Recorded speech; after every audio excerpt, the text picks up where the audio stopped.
The time between the already and the not yet wasn't intended to be comfortable. It was intended by God to be transformational. When I think about these two doctrines, the perseverance of saints and the glorification of saints, I always think they need to be put together. My hope is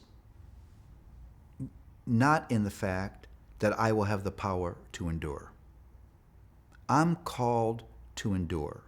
Now, if someone says to you, well, you're going to have to persevere, you know whatever's coming next is not going to be comfortable. The whole doctrine of perseverance and endurance tells me two things. One, I live in a broken world where things are not functioning the way God intended, and life is going to be hard because of that. I'm going to face temptations every day. And I still have a susceptibility to those temptations, so I'm going to need to endure.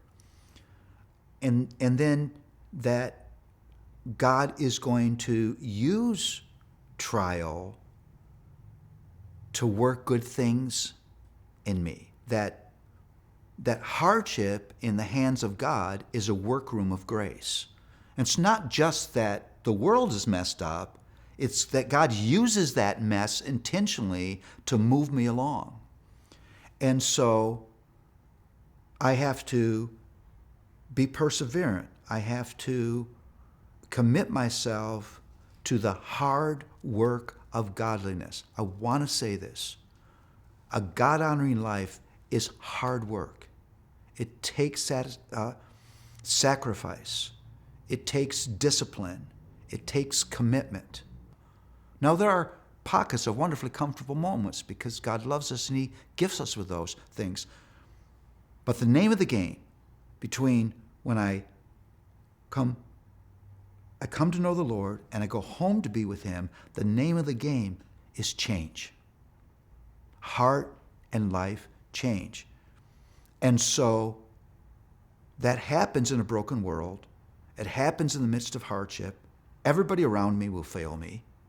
Things around me won't work as they were intended to work. God's going to put trial in my pathway because He loves me and He wants to grow me. And so I've got to be committed to persevere. Why you need to attach glorification to that is glorification tells me God will complete His work. It's not just me striving. There's going to be a day when I will actually be as holy as God has declared me to be. I will be completely holy, actually holy. I will be like my Redeemer, and I will live with Him in utter perfection forever. And in those days when it's hard, I have to hold on to that. That I'm facing something today that I don't know how I'm going to get myself through. But this God is not going to let go of me. And He's going to hold on to me until this work is done. I think in the midst of your daily perseverance, glorification can get you up in the morning. And no, it's worth enduring. Because I'm not in this hardship by myself. God is with me, and He will complete His work.